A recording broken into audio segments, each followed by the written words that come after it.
In the Planescape campaign setting for D&D, there are 17 outer planes, which are essentially the realms of D&D's afterlife. There's one plane for each moral alignment, ranging from lawful good to chaotic evil to true neutral. I've already made a video that goes over each of these planes more broadly, but in this video, I'll be talking about one of these planes in depth. The plane of lawful evil, Baator, also known as the Nine Hells, the Pit, and the Depths of Depravity. And it's largely based off of extra-canonical Christian mythology, such as Dante's Divine Comedy, which has basically become canon to a lot of people. Turns out there's quite a lot of information out there about the Nine Hells. Many books have been printed on the topic over the years, so this is quite a long video, as you can see.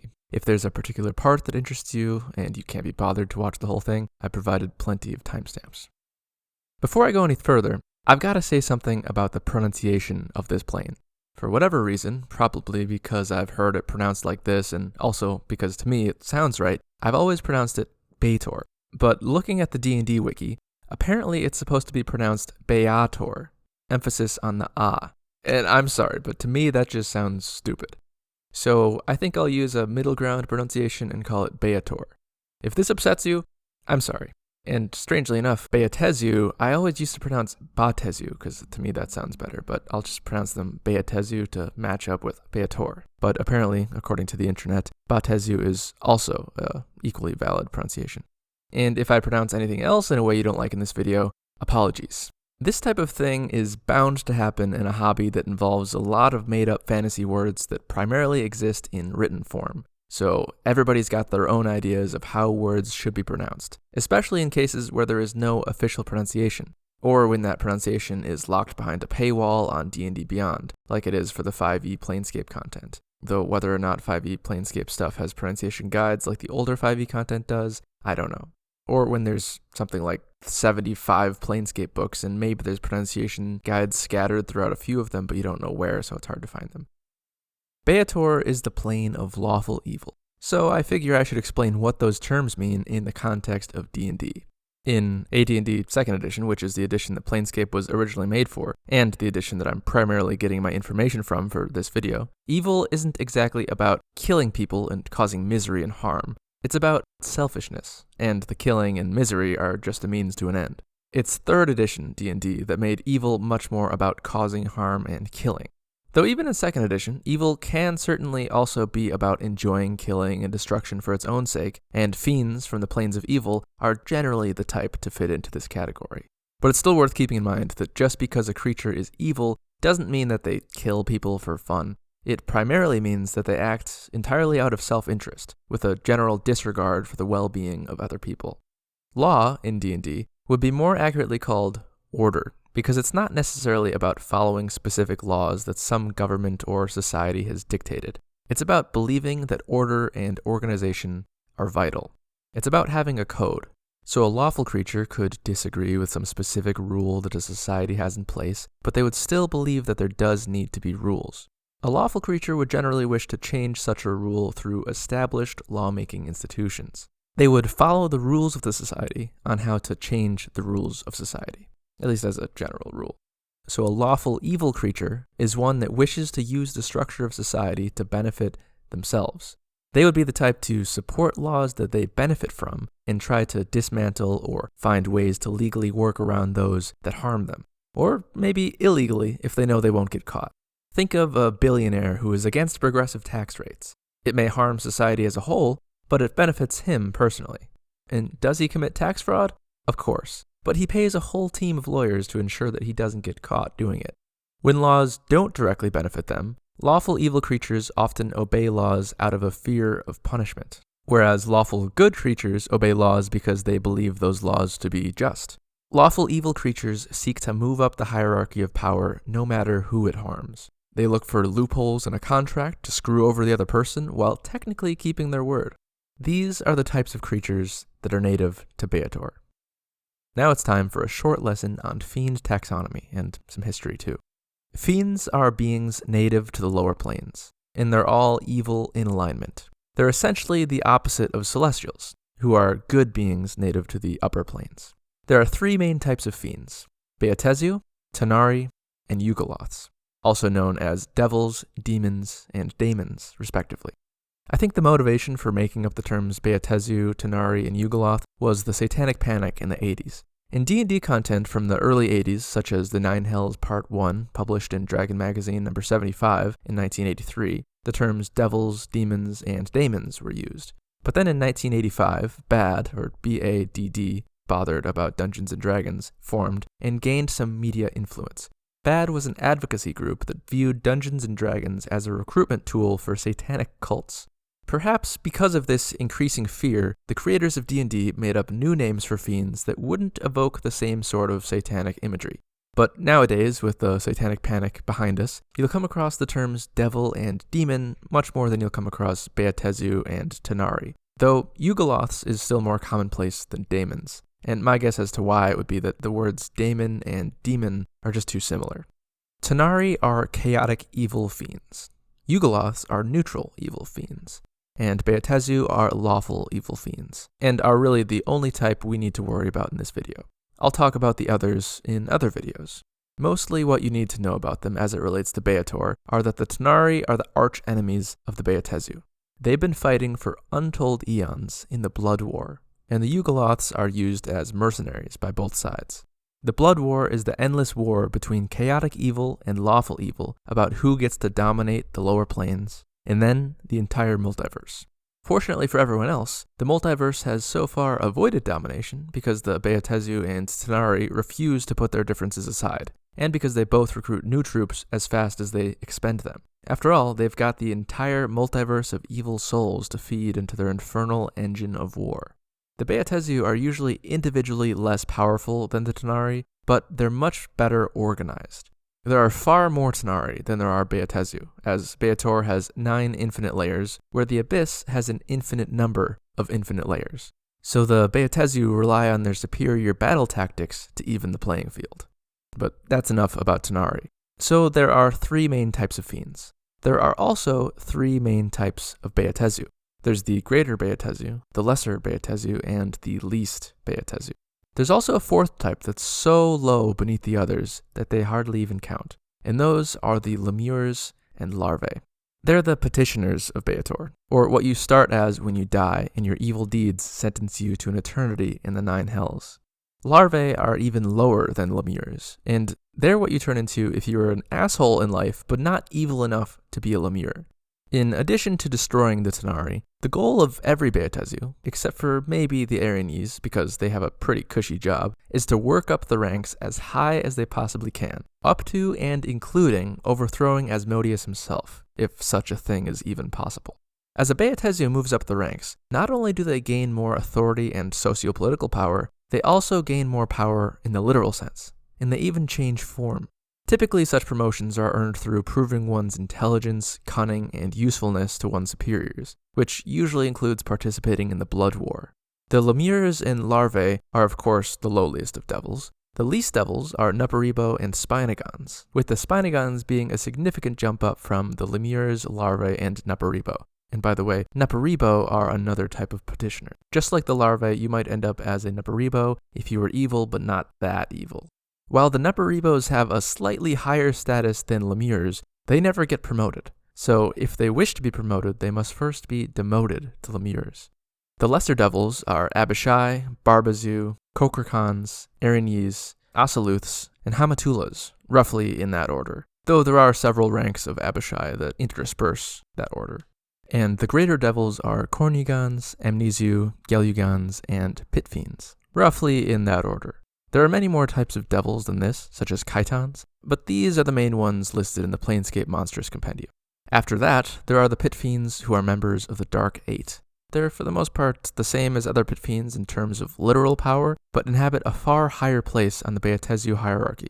Then there are the Archdevils. They're in a class of their own, and the most powerful of them are called Archdukes. There are only 9 Archdukes, and they are known as the Lords of the Nine, each ruling one of the layers of the 9 hells. For these Planescape videos, I do typically stick to Planescape source material, or at least AD&D source material, but it can be interesting to point out how 5th edition has changed things. Mordenkainen's Tome of Foes, which is a book for 5th edition D&D, has a slightly different devil hierarchy. There are 4 broad levels with 13 ranks. The first level is the lowest of the low, which includes Lemures and Nuparibos, both at rank 1.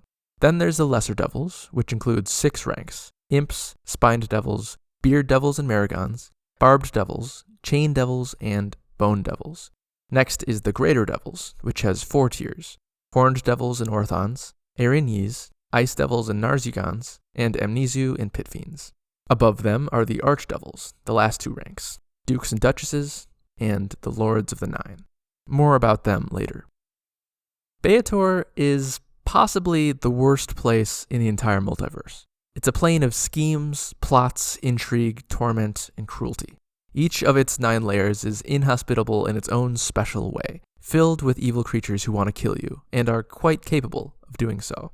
Of course, the same thing could be said for other planes, such as the Abyss, but another difference between the Fiends of the Abyss and those of Baator is that in the Abyss, they'll simply kill you. It'll be incredibly painful, of course, but the Fiends in Baator will not only kill you, but they'll toy with you first.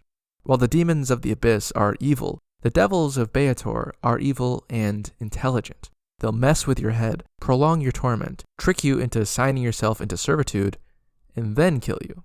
The Tanari also may occasionally torture you before killing you, depending on their whims, and of course the Beatezu also enjoy some good torture, but Beatezu torture is as much psychological as it is physical. The general shape of Baator is an upside-down mountain, at least conceptually, with the first and top layer being the widest, and the final and bottom layer being the tip of the mountain.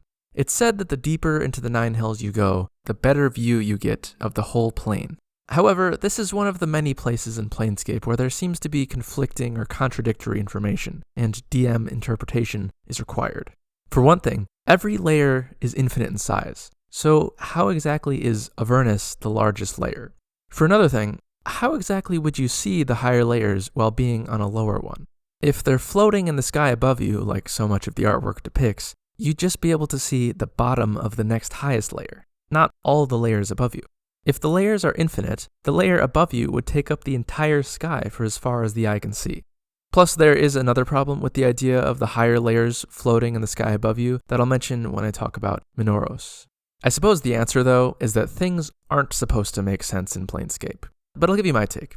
I don't really like the idea of the other layers being visible in the sky above you, as it would give you the impression that you could fly to them, or that they're in physical proximity to one another, when in reality, the only way to get from one layer to another is to go through a portal or drift down the magical river Styx. So my preferred way of keeping true to the reducing size of the layers is that while all of them are infinitely large, they get more and more tight, confined, and claustrophobic as you go deeper.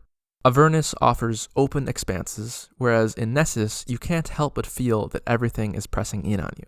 Or another way that you could think about it is that each of the layers does have a finite surface, and Avernus has the biggest one. They get smaller going down, but each layer contains an infinite amount of space in its depths. For the adventurer wanting to get to Baator, the first piece of advice anybody will give you is, don't. The second piece of advice is also don't. But if you really want to enter the 9 hells, then there are a few ways to go about it. If you find yourself in the astral plane, then you'll be able to get to the 9 hells by passing through a color pool. Of course, you have to stumble across a color pool first, and it has to be the right kind of color pool. If you find yourself in Sigil, then there are various portals leading to the 9 hells, most of them secret and moving from one location within the City of Doors to another in a pattern that few know, and the ones that are stationary are generally well guarded. And some portals are temporary, disappearing after a use or two. But portals aren't always open. In fact, they're usually closed. To open them requires a gate key, which are typically uncommon objects that have some thematic connection to the plane the portal leads to. If you're a high-level wizard, or you're friends with one, you could enter Baator using a plane shift or gate spell. If you're lucky enough, you may be able to find a cubic gate with one side linked to the 9 hells. If you already find yourself in one of the other evil planes, you can hop in the river Styx and eventually find yourself in the 9 hells, as the river begins and ends in Stygia, the 5th layer of Baator. Perhaps the most normal way for a planar adventurer to get to Baator is through the Cursed Gate in Ribcage, which is Baator's gate town in the Outlands. Each outer plane has a gate town around the edge of the Outlands that contains a permanent 2-way portal. Each gate town is a reflection of the outer plane it leads to. Ribcage is a town where everyone lives in fear and hatred of their neighbors and aspire to work up the ranks of the town's political hierarchy. To the untrained eye, Ribcage would appear to be a democracy, but in actuality, everything is safely rigged by Lord Parax and the few powerful families of the town. The Cursed Gate stands within Lord Parax's citadel. Only those with official invitations from one of the Lords of the Nine are allowed to enter, and possessing an official invitation grants you safe passage to your destination. However, the Lords of the Nine hardly ever waste their time arranging for personal invitations to Baator, so Lord Parax and the devils on the other side of the portal have set up a nice little scheme, providing travelers with official invitations at exorbitant prices and splitting the take. That way they all get rich, and when the moment is right, the Baatezu get to break the bad news to the adventurers that their promise of safe passage is actually fake. Though many of the lesser Baatezu don't know about this scheme, so they think these invitations are actually legitimate. And some of the higher-up Baatezu prefer to keep up the ruse, hoping that the Lords of the Nine will take notice, which will surely be even more entertaining. Though, of course, the most common way to get to Baator is by dying. If the life you live strikes a balance between lawfulness and evil, then unless some powerful creature from a different plane has laid claim to your soul, or you have some serious unfinished business, in which case you'd linger around as a ghost or other form of spirit, you go to Baator when you die. If you were mostly evil and just a little lawful, you'd go to Gehenna. If you were mostly lawful and just a little evil, you'd go to Acheron. If you were lawful evil but got killed by a lich, well, that lich is going to consume your soul and you won't get to experience the outer planes at all, which if you were destined to Baator might actually be a good thing. However, while Baator is truly a terrible place to be, the people who end up there actually want to be there, despite all the torment. After all, this place is perfectly suited for their personality. You get to pursue your own selfish interests and ambitions amidst a well-ordered society, while being able to indulge in the most diabolical acts of cruelty, if that's your thing, and get rewarded for it. Of course, you're also going to be the recipient of quite a lot of cruelty, and at best you'll just have a hazy recollection of your previous life, but the power you'll be able to wield if your ambitious plans come to fruition is worth the misery. But first, you've just got to make it out of Lemure status, and that promotion is the only one that's essentially random. Even if you don't live a lawful evil life, there are ways to end up as a petitioner in Baator. Souls that get sent to the outer planes after death are known as petitioners, such as by entering a warlock's pact with the devil as your patron, or by being lured to Baator by an Erinyes, or by joining a cult dedicated to one of the Lords of the Nine or some other archdevil. Though, honestly, if you're the type to join such a cult, then you're bound to be lawful evil anyway. If finding your way in is hard, then you can only imagine how difficult finding your way out is. Of course, if you found yourself in Baator as a petitioner, then you're pretty much screwed. Sure, you can leave, but it's most likely going to be as a soldier in the Blood War, visiting one of the other evil planes, where there's a good chance you'll die, this time permanently. This true death is why devils work so hard to corrupt mortals and ensure their souls end up in the Nine Hells, so that they always have troops for the Blood War. And in fact, most greater devils try to avoid this true death by participating in the Blood War through having themselves summoned to the battlefield rather than by physically leaving Baator. Most people find their way out of Baator by making deals with the devils, which is a terrible idea and often enough results in them ending back up in the Nine Hells eventually. Finding your own way out is challenging. Walking through the Cursed Gate requires an official invitation, but that invitation doesn't give you passage back out. So exiting through a known portal will require either fighting through a horde of devils or sneaking past them. Either way, it's unlikely to be a success. You might have better luck jumping through one of the shifting gates, but they're hard to find and pretty risky, as you could pop out somewhere even worse, like a deeper layer of Baator or the 66th layer of the Abyss. An easier escape is through the River Styx, though since it only flows through the lower planes, it's really only trading one type of terrible for another. You might think, can't I just use a spell like Plane Shift to get out? And the answer to that is, yes, in theory, maybe. You see, it's easier to enter the Nine Hells using a spell than it is to get out, and that's because of spell keys. Spell keys, as I described in my Guide to the Inner Planes video, are objects, words, or actions that are needed to make spells work normally, or work at all, when in other planes of existence. Each plane has its own set of spell keys, and while some spell keys are general use, there are many spells that require their own unique key. So essentially, if you're a spellcaster in the outer planes, you've got to do your research and come prepared, or else you're going to be in for a bad time. On Baator, spellcasting is more restrictive and convoluted than the keys of other planes. Though all a spell requires on the first layer, Avernus, is a chunk of obsidian from the River of Blood. But each layer requires more keys, and those keys shift and change. To cast spells on the second layer, you need 3 keys, and in the third layer, 9, then 27 on the fourth, 81 in the fifth layer, and so on. It gets to the point that the amount of keys required to cast spells on the 9th layer is so extreme that you're better off just avoiding magic. In fact, you're better off avoiding the 9th layer. The spell keys on the first 3 layers essentially never change. The keys of the next 3 layers change every 100 years, and the keys of the bottom 3 layers change frequently. It truly is a Herculean effort to cast a spell on the 9th layer. So if you're a high enough level wizard, it is possible to travel to the 9 hells, and it's even kind of easy to leave the first layer. But the deeper you go, the harder it is to leave. If you're a DM that opts not to use spell keys, which is understandable, you should still probably come up with some reason why it gets harder and harder to magic yourself out of Baator. Earlier, I mentioned a group known as the Dark Eight. They're a group of the most elite pit fiends, and they act as the high generals of the Blood War. They convene 4 times a year in the fortress of Malbolge and Nessus, where they plan the next actions of the Baatezu armies in the Blood War and determine which lesser Baatezu will be advanced into greater Baatezu. The Dark Eight was founded by a pit fiend named Cantrum. Cantrum was later slain by a paladin, but the Dark Eight lives on. The names of the Dark Eights are Zebos, Baal-Zephon, Corin, Lagos, Furcus, Perza, Zapan, and Zinamar. Where the Dark Eight oversee the eternal blood war, the Lords of the Nine rule over the actual layers of the 9 hells. They are as far above the Dark Eight as the Dark Eight are above the rest of the Baatezu. I think it's best to imagine the scale of Baatezu power as being exponential. A Lemure is insignificant compared to a Spinagon, though to be fair, a Lemure is insignificant compared to most things. A Spinagon is insignificant compared to a Pit Fiend, and a Pit Fiend is insignificant compared to a Lord of the Nine. They aren't gods, though. Well, one of them is, but the rest of them aren't. It's said that the layers of Baator twist themselves over time to better reflect the character of that layer's lord. The Lords of the Nine are another one of those places where there's quite a lot of contradiction within official books.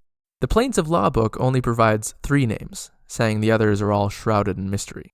The Lord of the First is unknown. The Lord of the Second is known, and that's Dispater. The Lord of the Third and Fourth are unknown.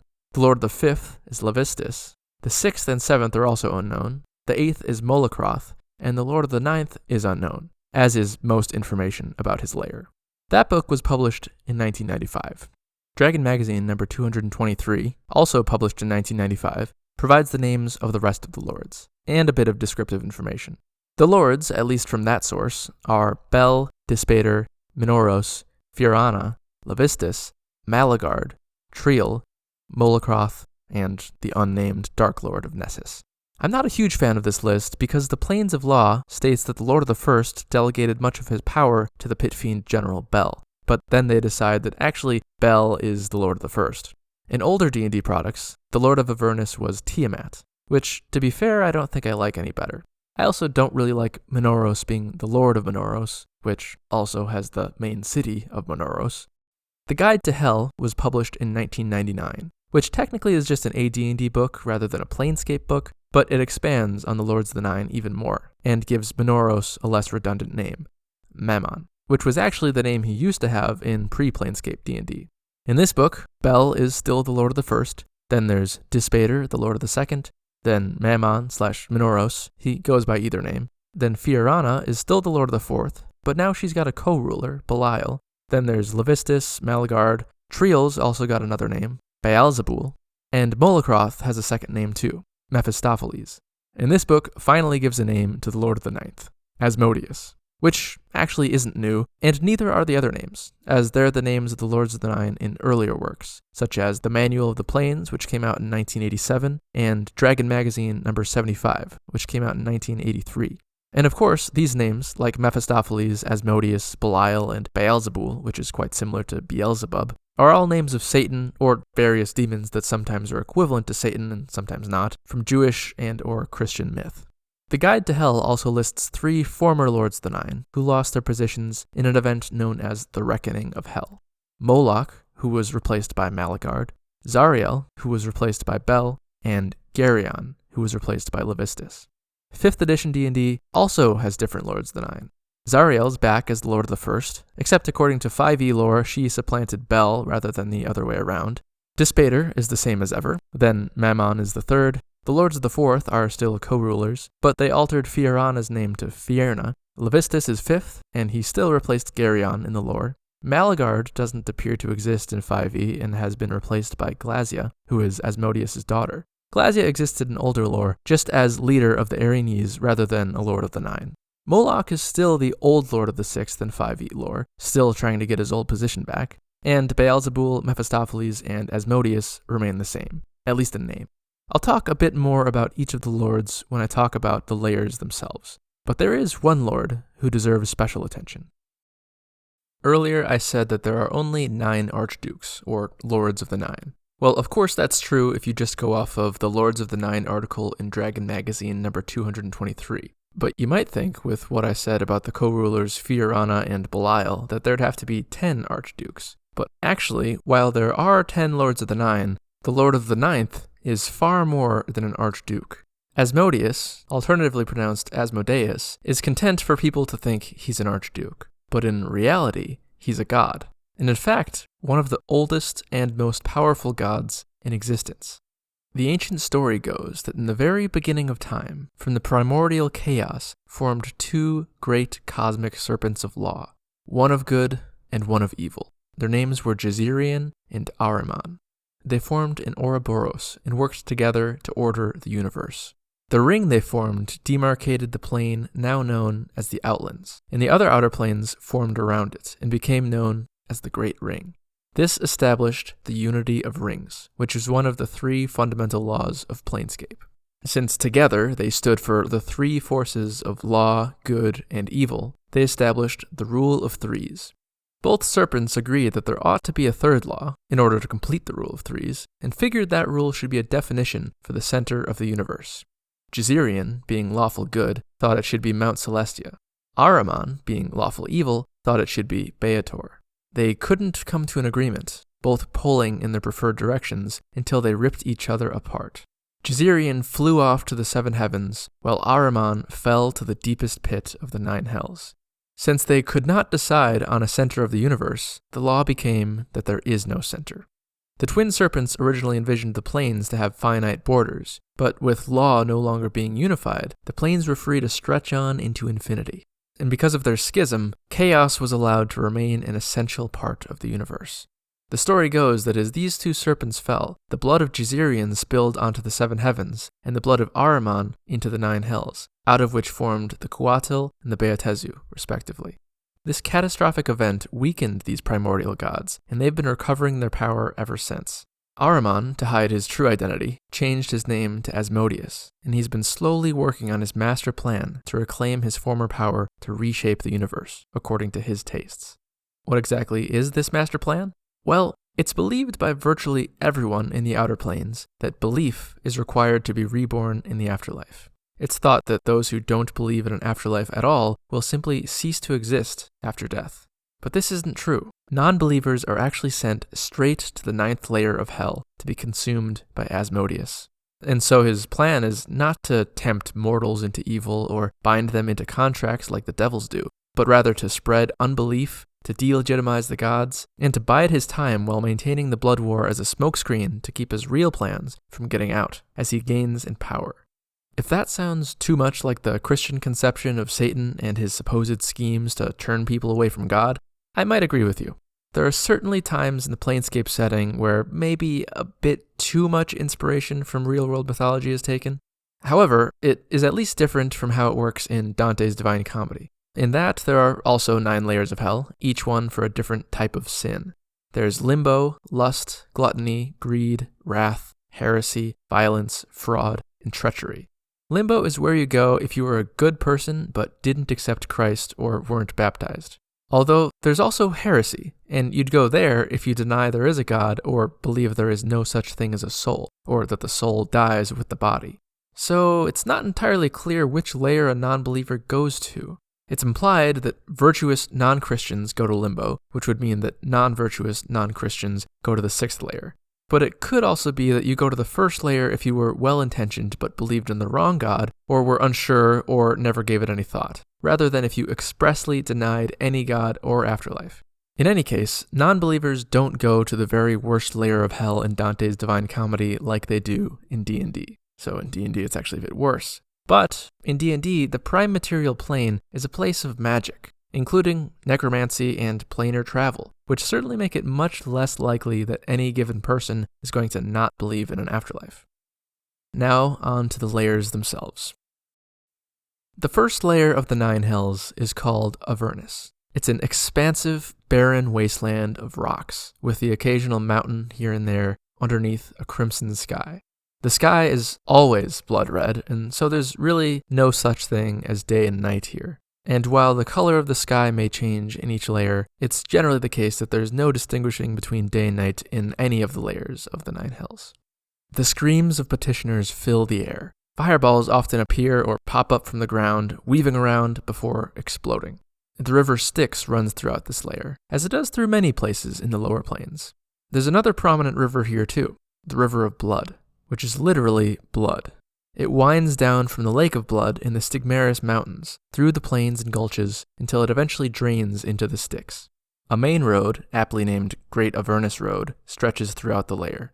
This layer serves as a battleground and a launching pad for the Beatezu armies. But of course, the Devils would prefer for the Blood War to stay out of Baator and be fought on other planes, like the Grey Waste.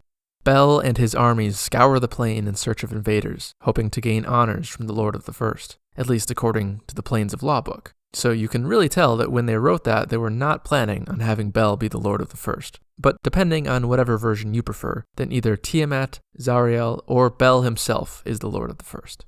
If it's Bel, then the lore is that Bel was a pit fiend general serving Zariel, the old Lord of the First, but overthrew her and has her imprisoned somewhere, and is slowly draining out her power for himself. So that he is certainly above pit fiend status, but probably not quite as powerful as the other archdukes. He's known for being an expert military strategist. If it's Zariel, then the lore is that she's supplanted Bel, but rather than Bel being a prisoner, Bel now serves under her, most likely begrudgingly. If you've played any Baldur's Gate 3, then you're probably familiar with Avernus, because the Nautilus goes through Avernus in the very beginning of the game. And you're also probably familiar with Zariel, as she is the one Karlach was bound in service to. Zariel is a hot-headed warrior and fallen Archon from Mount Celestia, who took too much of an active interest in the Blood War for her own good. She became frustrated with the Seven Heavens' position of non-interference on the Blood War, as she saw the demons of the Abyss as a cosmic threat, too powerful to let win. Asmodeus saw this as an opportunity to turn her to his side, and he was successful. As for Tiamat, I'll talk more about her later. Before, I mentioned Ribcage, Baator's gate town in the Outlands. Well, there have been other gate towns that came before it. You see, the Outer Planes are literally constructed on belief and morality. If the residents of a place that exists in one plane start acting too much like those of a different plane, then eventually they're going to find themselves pulled into that plane. So if the people of Ribcage become too evil and too lawful, then Ribcage is going to get sucked into Baator. This is exactly what happened to Darkspine, the previous gate town, and what the Devils are working toward for Ribcage. Darkspine is ruled over by Lord Alfredo Mazalik, though in truth he doesn't have much power, and the town is a depressing shadow of what it once was. Lord Mazalik was the ruler of Darkspine, back when it was a gate town, and he signed a deal with the Beatezu to help suck Darkspine into Baator in exchange for power. Unfortunately for him, he didn't properly read or understand the contract, and so he never got the power he hoped for. As you walk further into the plane from Darkspine, you'll find a line of ruined towns, all previous gate towns lured over from the Outlands, one after the other. There isn't really a main city in Avernus, but there is the Bronze Fortress. This is Bel, or in later editions I was supposed to be Zariel's, center of power, and Bel constantly is adding to it in order to better fend off any potential Tanar'ri invasions. This massive citadel covers hundreds of square miles, has 12 concentric rings of walls, and is filled with war machines and Beatezu legions. So, not exactly a bustling center of trade or any kind of place you'd like to visit. Avernus isn't entirely a terrible place. There is at least one spot that is actually nice, or at least seems nice if you don't think about it too hard. It's known by the name of Garden. It's rumored to be a safe place in the middle of Avernus, a place where the Beatezu fear to tread. It's an oasis in an otherwise barren hellscape. The sky is still blood red, but aside from that, it almost feels like a paradise to anybody stuck inside the Nine Hells. There are immense trees, bushes laden with berries, lakes and streams of clear water, and chirping birds. It's said that the more people that come to the garden, the bigger it gets. Something about the garden makes violence impossible. Everyone that you find here is happy, though sometimes you don't find the same person twice, almost like they're disappearing. The ones who vanish always seem to be the ones who are happiest, with a glazed look in their eye. No one suspects anything sinister, as violence is impossible here, and it's a paradise, right? In each of the outer planes, there are realms that act according to their own rules, with a vibe that's distinct from the rest of the layer it exists in. You could think of realms as being little bubbles within a layer. They don't require a portal to enter. Typically, you can just walk through the realm's boundary. Realms are the domains of specific gods, or powers as they're called in Planescape. It's where they reside and the place their chosen go when they die. There are at least 4 gods who make their home in Avernus: Tiamat, Kurtulmak, Tachesis, and Bargriviek. Bargriviek is one of the goblin gods, and his realm is known as the Peaceable Lands. The name is a bit of a misnomer, though. He's not interested in peace, he's interested in goblin domination. It's just that he vies for peace between goblin tribes. He often sends his goblin armies on raids against the kobolds of Draukari. Draukari is the realm of Kurtulmak, god of the kobolds, and he stands for gold, revenge, and hatred of gnomes. Draukari is a realm of tunnels, mines, and tiny passageways, and is completely underground. Unless you're 3 feet tall, you'll have to crawl through this entire place. And naturally, if you're a gnome, you'll be hunted down by every single kobold in the realm the moment you step foot here. There are 3 towns, or warrens, in Draukari: Nibelin, the biggest, Frextevik, and Snjarl, the smallest. The chiefs of these clans are in a constant war against one another. Then there's Tiamat's lair, which is protected by a moat of maggots 1,000 feet across and many thousands of feet wide. Out of the maggot pit crawl newly formed larvae, lemures, and Neparibo.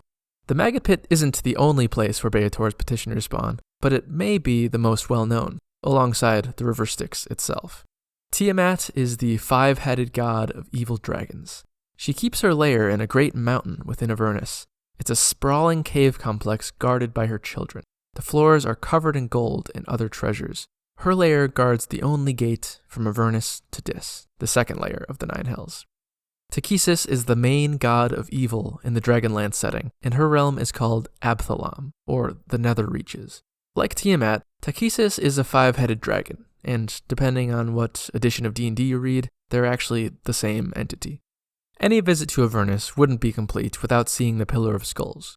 The Pillar of Skulls isn't actually made up of skulls per se. It's a column of living heads of beings of various races, in various states of decay. In the Well of Worlds Planescape adventure book, it's only 20 feet tall and 10 feet around, but in 3rd edition D&D, it's made to be over a mile high. The heads have a tendency to talk over each other, sometimes making it hard to understand them, but for any given conversation, a dominant head usually emerges. These heads know many things, and are often willing to offer useful information, for a price, though the heads might disagree or tell you conflicting information as well.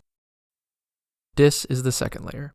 Really, there isn't much to say about Dis as a layer, because so much of it is taken up by Dis, the city.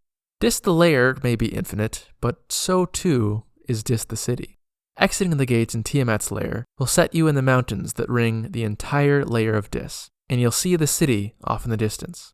Pillars of iron thrust into the sky here and there, becoming more concentrated the closer you get to the city, until they get so clustered that they form the walls of the city. You won't see much else but the skull path stretching before you in the ash-green sky of this layer above your head. If you don't walk on the path, you can walk forever, and the city will never get any closer. If you do walk on the path, you'll see the city getting closer and closer, and then suddenly you'll look around and realize that you entered the Iron City of Dis without even noticing. Look back, and you'll see the outer wall of the city way off behind you. The entire city is built out of burning hot iron, which makes the entire place feel a bit like an oven, burning you if you're not protected, especially if you touch any of the walls. For this reason, and of course due to the general torment of being in the Nine Hells, Dis is also known as the City of Pain. The city is always expanding and being rebuilt. For reasons all his own, Dispater constantly has crews building new roads and structures, as well as tearing down freshly built ones. The city is filled with the screams of the laborers as they scorch themselves in the iron they must use to complete their constructions. At the center of the city of Dis, looming over the whole city, is the Iron Tower, which is where Dispater can be found. The Iron Tower is vexing in a few ways. For one thing, no matter which direction you look in the city, the tower is always in front of you. The tower is also constantly changing shape, but only on the outside. Plus, the tower always looks as if it's just beyond the next block, but you travel a block further, and it still looks like it's just a block away. But the tower is reachable. The trick is, you've got to clear the tower from your mind, or close your eyes while still walking in its direction, and you'll eventually find your way to it. Trouble then is, there's no door. Baator have the power to teleport inside, but only Baator. Dispater is one of the oldest devils in existence. Unlike some of the other Lords of the Nine, Dispater has always been the lord of this lair, or as close to always as anyone knows. He has a reputation for being the most careful and patient Lord of the Nine. 5th edition D&D portrays him still as cautious, but also as one of the foremost arms dealers in the multiverse, and with a thirst for secrets. While within his Iron Tower, Dispater is invincible and only comes out to answer the summons of Asmodeus. Dispater is a bit of a Baator purist, or racist, you might say. He dislikes the Lords of the Nine who weren't originally devils. Of course, there's the ancient Baatorians, who were the original inhabitants of the Nine Hells, and the devils born from the blood of Asmodeus. But aside from them, all devils start as something else. It's only when they die do their souls travel to Baator to form into Baator. But one can also be made into a Baator more directly. For instance, Asmodeus has the power to turn a creature into a devil. It's said that whoever makes it to Nessus, the 9th layer of hell, under their own power, automatically gets turned into a pit fiend for their effort. Whether that's true or not is another matter. But what is true is that Asmodeus used his power on Zariel, Triel, aka Beelzebul, and Malagard. Zariel and Triel were originally archons from Mount Celestia, and Malagard was originally a night hag from the Grey Waste, so Dispater has a bias against those Lords of the Nine who aren't naturally occurring devils.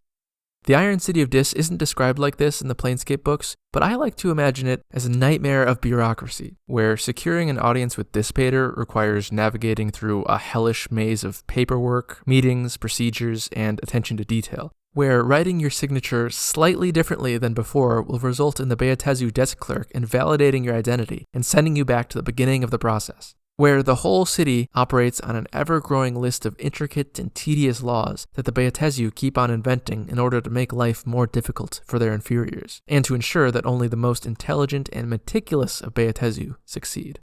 Rumor has it that somewhere just outside the city outskirts, Dispater has ordered the construction of a life-size model of Sigil, so that the Baator can study ways to break the locks into and out of the City of Doors. Supposedly, it's to get an edge in the Blood War, but knowing the ambitions of archdevils, more likely, it's to take over Sigil itself.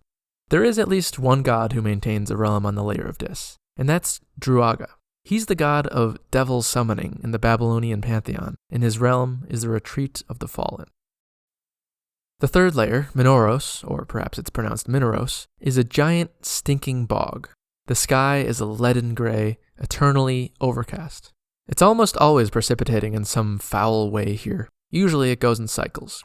First comes acid rain, then an uncomfortable, sticky sleet, which melts and leaves behind an oily coating that's impossible to remove while you're on this layer.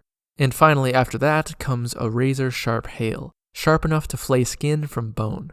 In addition to the fetid mire, the landscape is made up of volcanic ridges that shift and move throughout the bog.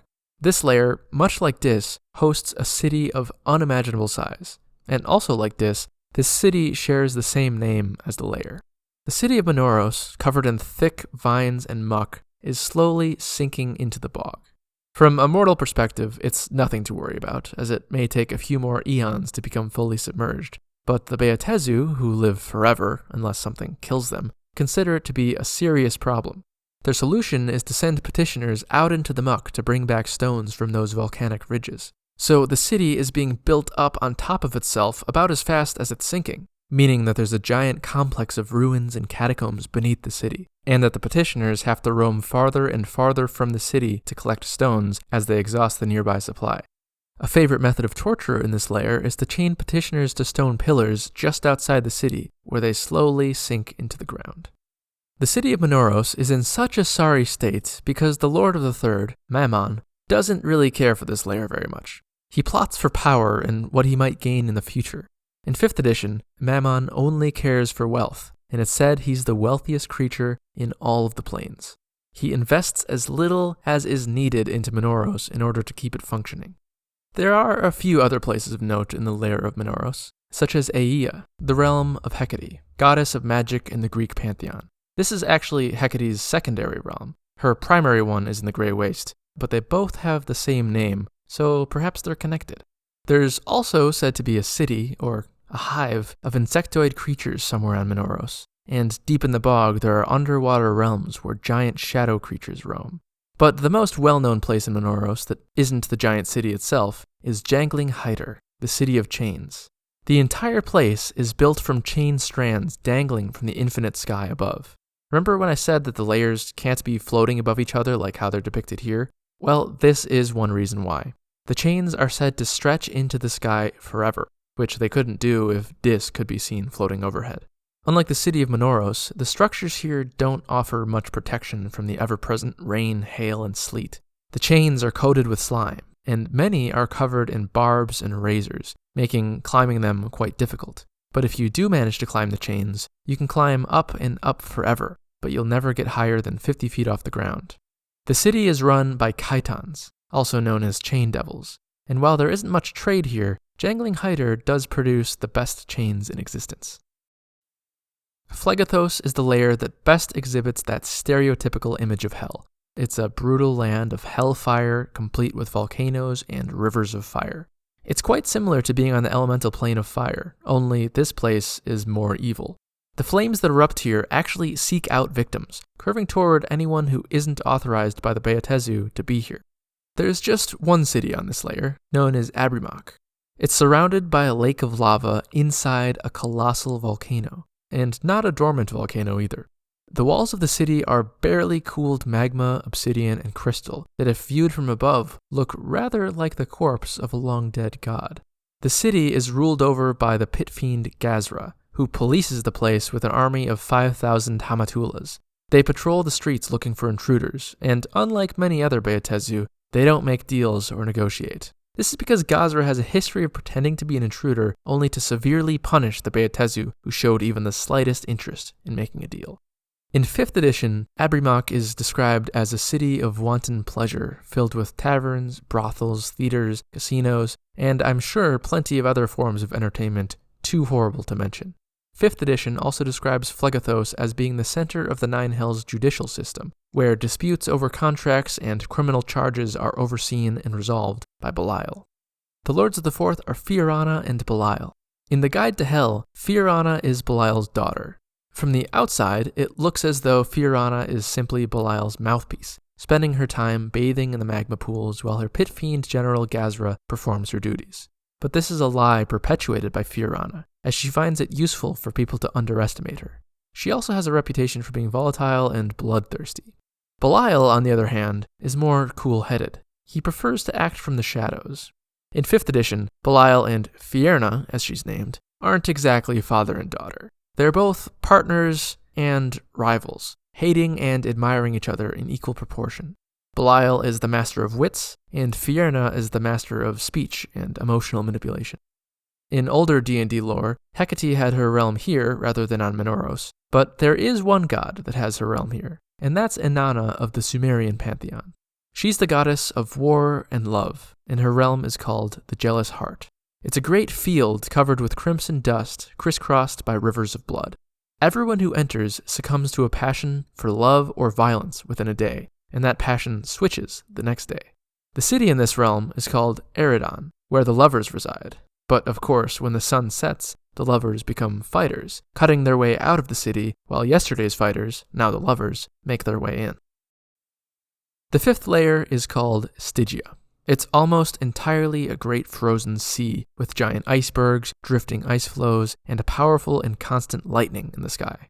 The river Styx runs through this layer, or it may be more accurate to say that the river Styx is this layer, or almost all of it. And the only place where the sea isn't iced over is where the Styx runs fastest. Not only does the Styx run through the layer, it flows in a great loop through the lower planes, beginning and ending in this layer, thus the name Stygia.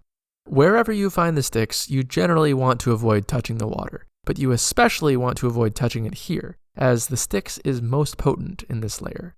In normal circumstances, if you touch the waters of the river Styx, you must succeed on a saving throw or lose all episodic memory. Even if you succeed on that save, you'll still forget the past day. However, in Stygia, if you touch the water and fail a saving throw, you forget everything you know, including procedural memory. You then have to make another saving throw to see if you remember how to move and breathe. Even if you do succeed on that first save, you forget all the events of the past year. There are ways to magically revert this amnesia, but they don't always work and can be quite difficult to acquire. The biggest city in this layer is Tantalon, the city of ice. In fact, the whole city is built on top of a giant ice floe, as really everything in this layer is. Tantalon is ruled over by a mysterious pit fiend, who has only one law for the city: the strong should survive. Multiple factions or gangs of devils vie for control over the city, often turning the city into a war zone. Nearby Tantalon, the Lord of the Fifth, Levistus, or maybe you prefer Levistus, rules Stygia from inside a giant iceberg. Ages ago, in a poorly calculated move to overthrow Asmodeus, Levistus ambushed Asmodeus' consort, Lady Benzosia, and tried to turn her against him. That didn't work, and Levistus killed her. Naturally, this made Asmodeus very angry, and so he retaliated by imprisoning Levistus inside an iceberg and giving rulership of Stygia to Geryon. A great while later, Asmodeus gave Levistus back his lordship, but kept him frozen in ice. Even though he's frozen and immobile, he's still aware of all that's happening on his lair, and can exert his influence mentally. Rumor has it that he controls the Amnesu, and that he's marshaling forces to try to take over another layer of the Nine Hells, hoping that the power that would provide him would be enough to break himself out of his prison. Stygia isn't all just frozen ice and frigid seas. There are also somewhat warmer icy swamps, and a few gods make this layer their home, those being Set, Sokola, and Kriesha. Kriesha is a goddess of winter and monsters, and her realm is called the Steadfast Chill. There isn't much more to say about it, at least as far as I can tell, as she's just a lesser god in a not that popular campaign setting called Birthright. Set is the god of evil in the Egyptian pantheon. His realm is called Ankh-Ugat, and rather than being a realm of ice like the rest of Stygia, it's a hot midnight desert. It's a place of constant dusk, with a black sky streaked with red and orange that change position in the sky and their intensity with the time of the day. A great black pyramid rests in the center of the realm, and it's visible from wherever you stand, stretching up to the tallest point in the sky. It casts its shadow on everything. This is where Set resides, where he can see everything in his realm. He can see through walls and even into the minds of all who reside here. Petitioners here take on many forms: crocodiles, hyenas, scorpions, but most commonly Egyptian humans. In this realm is the only reliable remedy for restoring memories that were lost to the river Styx, and that is the blossom known as Desert's Night. It's actually highly poisonous. Those who sniff the flower must make a saving throw. A failure results in raging paranoia that, if not cured within 3 days, causes you to go berserk and attack everyone in sight until you die. But a successful save provides a psychedelic experience in which you take a journey through your own mind, recovering memories and healing psychic damage. Sokola is the god of the Sahuagin. He takes on the form of a monstrous shark, swimming through the cold depths hunting for prey. His realm is known as Sheirushk, and his seat of power in the center of the realm is called the Coral Throne, where he puts on the form of a Sahuagin to hold court. This realm is not too far from Tantalon, hidden beneath the ice in a valley between two icebergs. And much like Tantalon, it's a place of survival of the fittest. There are 3 main schools of Sahuagin struggling for power in this realm: the Barbed Fin, the Webbed Hand, and the Eye of the Deep. The Barbed Fin are the most brutal. The Webbed Hand is still quite brutal, but the Eye of the Deep are more intelligent, less brutal, and more willing to work with others to accomplish their goals of domination. You might be wondering how anyone survives here if it's in the waters of the Styx. Well, for one thing, the petitioners of Sokola are immune to the Styx, and while in Sheirushk, the Styx has no power. so even travelers can safely come here, so long as they don't get killed by drowning, the freezing temperatures, or the bloodthirsty creatures swimming in the water. Malbolge is the 6th layer, and the whole layer is on a tilt. The only flat places are ones that are man-made, or devil-made, you know what I mean. At some places in Malbolge, the tilt is mild, like 10 to 15 degrees. Other places, it can be 75 degrees or more. So at best, everywhere is a hill. At worst, you have to mountain climb everywhere. As you might expect, this layer is home to many steep gorges and cliffs, meaning that death by falling is always a danger. But what's more likely to cause your death are the constant avalanches. Since this whole layer is a realm of shifting rock, there are often many caverns and underground passages to be found, but you'd best move through them quickly before the rocks shift again and the passage closes while you're still inside. Malbolge is quite hot too, as any layer of the 9 hells isn't complete without being on one temperature extreme or another. It's not so hot as Phlegethos, but then again, few things are. Still though, Malbolge is perhaps the least hospitable of the layers.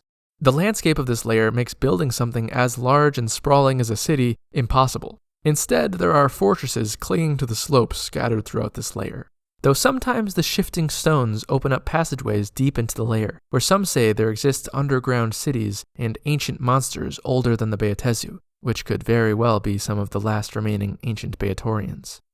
This layer used to be ruled over by Moloch, but he was cast down in the Reckoning of Hell, which was an event where the Lords of the Nine formed sides and fought against one another with the goal of gaining more power, but ultimately to try and overthrow Asmodeus. Asmodeus won. Malagard, who takes on the shape of a withered hag, was a prominent member of Moloch's old court, and she rose up as the new Lord of the Sixth. Rather than scheming to take over other layers, or to overthrow Asmodeus himself, Malagard aims to achieve godhood. She's been known to travel, disguised, from fortress to fortress, seeing what kind of reception she gets, destroying the fortress if they fail to follow her code of questions first, torture later. In 5th edition, Glazia, Asmodeus' daughter, is the Lord of the Sixth. Malbolge here is an infinitely large, steep mountain, and it's made out to be the prison of the 9 hells, and Glazia is its warden as well as its foremost prisoner. The 7th layer of the 9 hells is Maladomini. The sky is a blood-black color, and much of the layer is covered in ruins. The ruins extend far below the surface as well. The rest is covered by strip mines, slag heaps, quarries, and tree stumps. Everything natural has been destroyed or used for construction materials. The Lord of the 7th is Beelzebul, or Triel the Fallen. He used to be an Archon for Mount Celestia, where his name was Triel, but his selfishness, vanity, and his obsession with achieving perfection became his undoing, and he was cast down into the 9 hells. Asmodeus, in his usual cunning ways, figured he could make use of Triel, and so he turned him into an archdevil. Beelzebul, as was his new name, quickly mastered the politics of the 9 hells and overthrew the old Lord of the 7th, whose name is now forgotten. During the Reckoning, like a few of the other Lords of the 9, such as Moloch, Beelzebul got it into his head that he could overthrow Asmodeus. First, though, he would need to overthrow Mephistopheles and take control over Cania. He succeeded at neither. And for his punishment, Asmodeus took away his perfect looks and gave him the new form of a giant slug. Both due to his pursuit of perfection and to take out his frustrations on his subjects, he orders city after city to be built in Maladomini, but none are ever good enough for him. This is why whatever natural beauty the layer might have once had has been long since stripped away, and why the layer is covered in ruins. The ruins grow at a fast rate because stones from old cities are taken for each new city to be built. Anyone who's seen a few of these ruined cities and has an eye for detail will notice that the older cities were built with much more skill and grandeur than the new ones. And that's because the petitioners who have to spend their eternal lives toiling away at these endless construction projects have long since lost their enthusiasm and ability. Though somehow, despite this, and probably because of much encouragement, the current city under construction is the best one that's been built in a long, long time, maybe ever. This city is called Malagard, the same name as the Lord of the Sixth. Perhaps Beelzebul is dedicating it to her, or perhaps she won a bet. Or perhaps the writers forgot that there already was a city named Malagard when they decided to name the Lord of the Sixth the same thing later. One section of the city contains Xibalba, a realm of the Maztican pantheon, where they come to play Pocatoc, the ancient Mayan ball game. Aside from the currently under construction city of Malagard, the main hub in this layer is Grenpoli, the city of diplomacy. This is the city of infernal politics, subtlety, treachery, deceit, trickery, and backstabbing. Though surprisingly, not literal backstabbing, at least not usually. You see, the only ways to get into the city are through one of the 4 gates, and all weapons are confiscated at the door. The devils here are kind enough to give you your weapons back when you leave, if you leave, so long as you don't lose track of your receipt. But of course, they don't tell you the importance of your receipts either. The ruler of the city, in Erinyes named Mizdem Wordtwister, prefers to keep Grenpoli a place of political plots and intrigue, rather than a place of violence and might makes right, like how Tantalin is run. Even the city militia don't carry weapons. Of course, that doesn't mean you won't still be killed for breaking the law. If you're anxious to get your weapons back, or to find a new one, there is an underground market for such a thing, if you've got the coin. Maladomini is home to a great complex of underground mines and tunnels beneath all of these ruins. Essentially all Baator avoid these places, even the greater ones, because there's said to be things down there that even they fear, though of course they wouldn't admit as much. These beings that I speak of and have mentioned a few times, like perhaps the shadows beneath Minauros, are ancient Baatorians, and that's at least the 3rd time they've come up now, so I should probably say a bit more about them. The ancient Baatorians are the original inhabitants of the 9 Hells. These beings are said to be not so much physical creatures, but essences of unimaginable age and power seeping through the substance of the layers in the minds of the denizens. Though from time to time they do take on a material form, where they lurk in the deep places of the 9 Hells. In an adventure called Squaring the Circle, there's an ancient Baatorian beneath the city of Malatani. It sucks the light from all light sources. Then it sucks the lingering light from all reflections, turning the players invisible. If the players linger, it begins to suck out their life force, making them lose levels. There's also Zargon the Returner, who appeared in an older adventure called The Lost City, but it wasn't until 3rd edition D&D that he was established to be an ancient Baatorian. The 8th layer is Cania. Cania is similar to Stygia in that they're both harsh layers of ice, but Cania is much colder. Stygia has liquid waters beneath the ice flows, where Cania is just solid ice, jagged mountains and glaciers, and avalanches large enough to bury cities. This layer is home to the Gelugans, which are the most powerful of the greater Baator, short of the Pit Fiends. They're pretty territorial too, so not only do they not want mortals in their lair, but they don't want other Baator here either. The lord of this lair is Mephistopheles, also known as Molocroth. Mephistopheles is a jealous lord. He's been involved in a conflict with Baal-Zebul for quite some time, and he is constantly on the lookout for the agents of Levistus sneaking into his lair. His vigilance has made him quite successful, though, as he's held his position for as long as anyone can remember, and the same can only be said of Dispater and Asmodeus. Mephistopheles rules Cania from the glacier Nargus, upon the steep precipice of which is built the citadel of Mephistar. It's a citadel carved out of glacial ice, and though you wouldn't think it, the inside may just be one of the only warm places in the whole layer. There aren't any cities on Cania.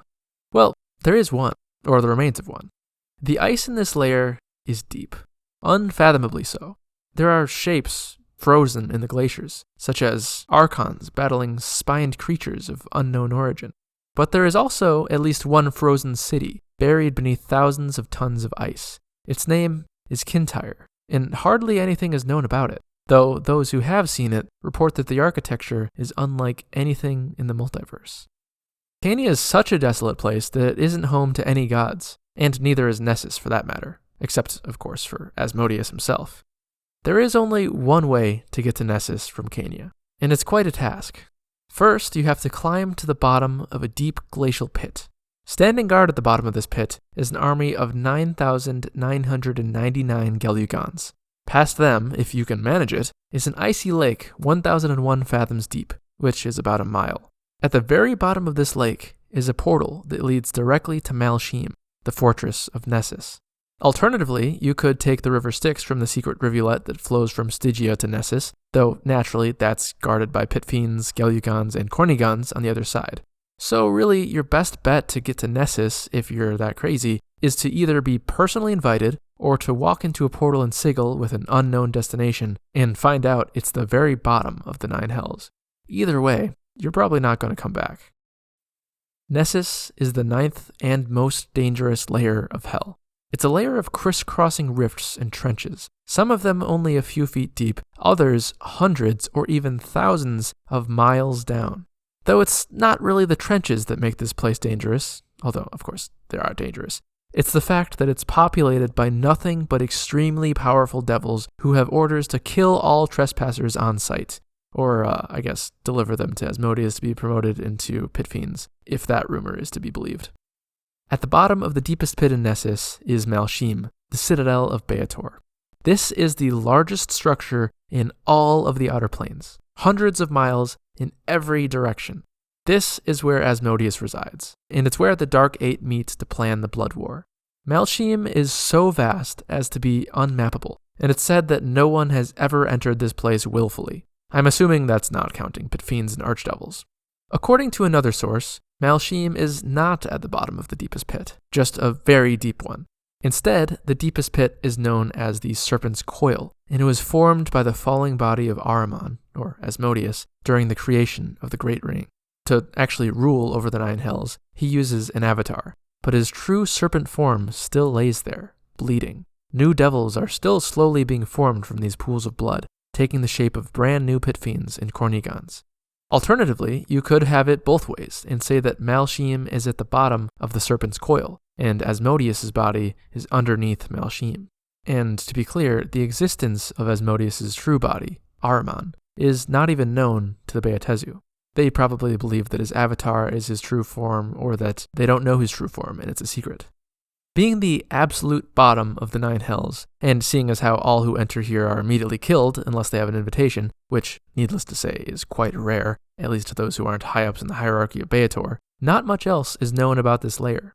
But it is rumored that the Dark Eight, in an effort to deal a lethal blow in the Blood War, have been gathering millions of larvae to perform a dark ritual known as the Bringing. It's unclear what this ritual will do, but you can be sure it won't be good. And that brings us to the end of this guide. I hope you had a good time in hell. Or, well, maybe not a good time, but an enlightening time.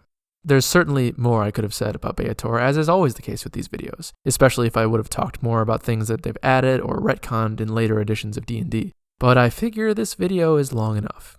I imagine, if these videos do well, that I'll eventually get through all of the Outer Planes. So if you have a plane you'd like me to do next, let me know down in the comments. Though something tells me that most of the Outer Planes won't get videos this long, as the Nine Hells is something of an outlier in terms of how much there is written about it. For instance, I don't know if I could even get 30 minutes out of Biotopia. But in any case, thank you very much for watching, especially considering the contract you signed in the beginning of this video stating that if you make it this far, you've agreed to give me your soul.